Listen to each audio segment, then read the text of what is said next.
everybody, it's Jen again, and I'm here today with a DIY video. Today I'm going to be showing y'all how I made these hanging organizers for zero money out of things I had around, such as shampoo bottles and soap containers and things like that. So if that is something you're interested in, let's get on into it. So the first thing that you're going to need is some trash. Need to cut the top off, or where the lid is, to whatever length you want to use. I have 3 different lengths over there. I made one, I kept most of the length, like this one, very long, that I put my really long paintbrushes in, but pens would get lost in here. So that's something to keep in mind, what you're going to be storing in it. And do be aware, these edges can be sharp. For a lot of the designs, I'm going to cover the edge, but if you decide to leave your edges naked for whatever reason, you may want to go over it with a piece of sandpaper or an emery board and just get all those snags out, because trust me, I cut my finger earlier. They can be very deceivingly sharp. Let's start with the first and the easiest way to decorate these, and that is with some washi or duct tape. Now, the first thing you want to do is figure out what side you want your front to be and what side you want your back to be. And the side that's going to be your back, that's where I put my starting piece, so that all the seams will be, next to the wall. And then I just start going around with my tape in whatever pattern. This first row, I do, let me show you here. Okay. This first row, I do go up a little above the line there, so I can, fold it over, and then I'm just going to go and cut little slits in the corners of the tape down to the top of the soap container, and then just roll it over nice and even, because we want to cover up that edge, especially since this is a Bath & Body Works foaming soap container, very thick plastic.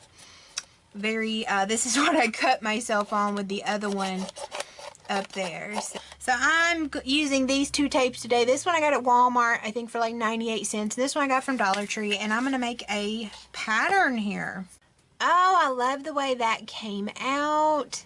How cute is that? That took me less than 4 minutes. So, and I was being really careful and got all the tape straight. Oh yeah. So that one's covered. I'm going to put it aside for now, and we'll come back and put the hangers on it and stuff. So for the paper covered one, I'm just using a sheet of magazine that I have saved that I do for my collages and stuff. You can use an old calendar page. That's what I've done with this one here. Especially good since people be switching their calendars out soon. You can use scrapbook paper. I wouldn't recommend cardstock because you need something that can really bend. The first thing you want to do is set your piece of garbage inside your paper. Make sure it's big enough, and kind of see what it's going to look like with the there's the top of it there. So, and you want to make sure you leave enough overhang for the bottom. I think I'm going to move it up some. Yeah, I like that. So, because sometimes it looks good when the page is flat, and then you go to glue it on there, and the part that you really like for the flat page is not on there. Now, I'm just using a glue stick. You just need to use whatever type of glue works best for you for paper. This is an Elmer's in the Extreme, and I'm just going to coat whatever side you choose to be the front. Just coat it with some glue. I did find out though, I probably won't do one here because it's basically the same as this. The plaid one that I showed you, I actually used fabric scraps. I used, this is an old pajama shirt. Well, I never worn it, but it came with a set, and I don't really wear pajama shirts, but I just cut a thing out of it. I used the same glue and did the same process. I find that fabric works really nicely when you have containers with weird shape curves and stuff, because this one had like an hourglass shape, and you can see it's kind of wrinkled that paper a little bit, whereas with fabric you would get, a type of stretch.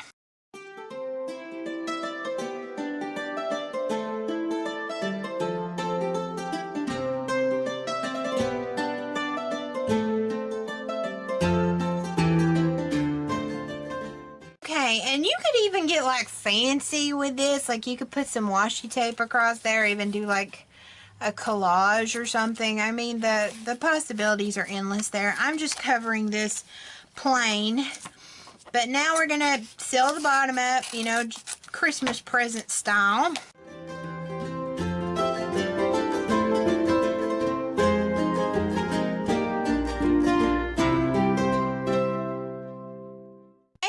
So you see there I got some left over. So the next thing we're going to do is I'm going to go and cut a slit in the paper down to the top of the tube thing. I think this was a body wash. And then I'm going to do the same in the back.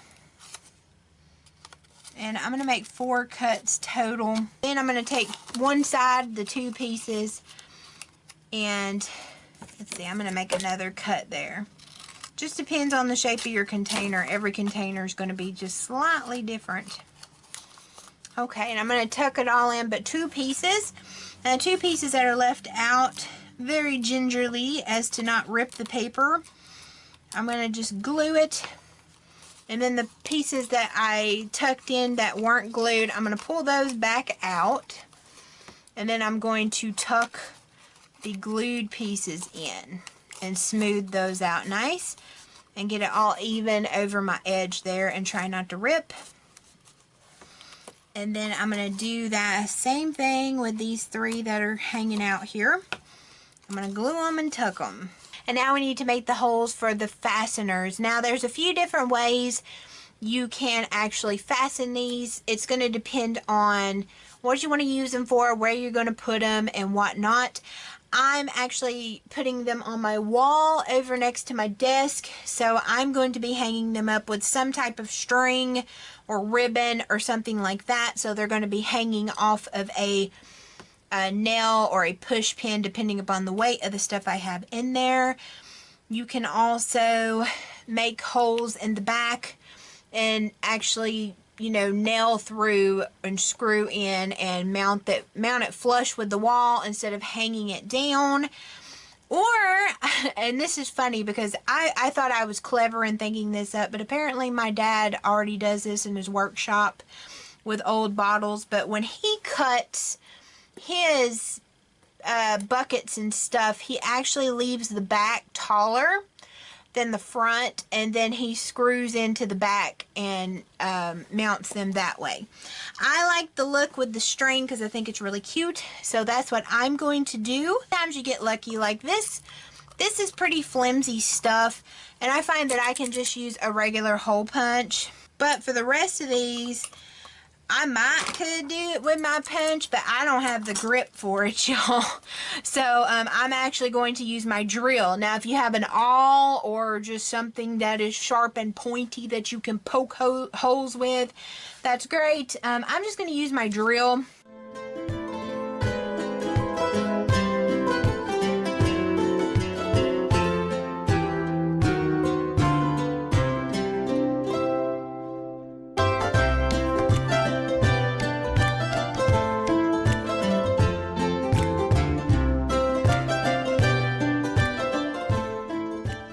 Before we put the ribbons and string on and whatnot, I'm actually going to seal over my paper ones. I'm not going to worry about the washi tape one. I think it'll hold up pretty well. If it starts messing up later, then I will. But I'm just going to do a coat of Mod Podge on it to really hold it down and seal it well. You could also do a glue wash. Just anything that dries clear. So the Mod Podge is all nice and dry, and I have this nice glossy finish on there because I use the gloss.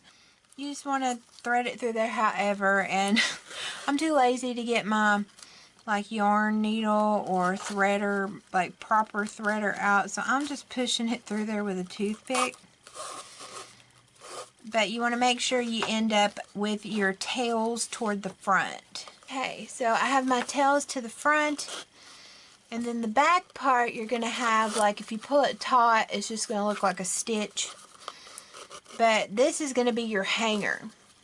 So however much you want the hanger, you know, to be. That's what you need that for. And then I'm just going to take the front and tie it into a bow. If you have some really slick material, you may need to tie it into a knot first and then tie it into a bow. But I like this because if I want to change it up later, I can. But I think this one turned out so cute. And I've already done the other ones. Here's the tape one I made. I like the butcher's twine. Like I said, I just used whatever I had in my cabinet. Here's what the finished product looks like. I have these just mounted between my two windows here with some of my craft supplies in there. And I have these crammed really full, y'all. Like, this is some of my color pencils. And it's, so far, it's not budging with that butcher's twine. And I've just used to hang them up, I've just used some push pins because I don't have anything that heavy in there. And it seems to be working great. So, and I did make sure to put part of the ribbon, you want it behind the push pin and not on the front there, or you could just go to lift something off and it'll fall off. But I think this would be a great storage solution for some people. I used it for craft supplies. I could see this working great for makeup brushes and, you know, stuff like that. I'm not that knowledgeable about it, but the possibilities are endless, and it didn't cost me a dime. Oh yes. Thank y'all so much for watching, and thank you to all my subscribers, both the new ones and ones that have been with me for a while. And again, I am Jen, and until next time, happy crafting. Bye.